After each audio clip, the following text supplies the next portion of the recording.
Kamusta mahal na mga manonood? Maligayang pagdating sa aking channel. Lumaki na ang kambal ni Tuba Buyak-Usten at Honor Salak.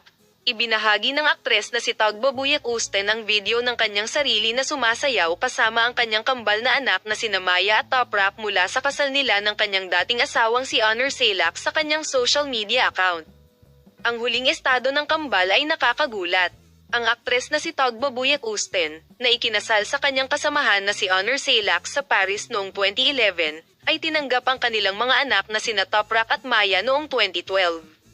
Natapos ang kasal ng mag-asawa noong 2017. Ibinahagi ni Tuba Buyak-Usten, na palaging inilalayo ang kanyang mga anak sa pag-aaral sa Paris sa magazine, ang nakakatuwang video na kinunan niya kasama sina Maya at Toprak noong nakaraang gabi sa kanyang Instagram account.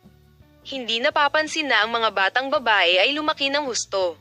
Dinagsa ng likes at comments ang post ng player.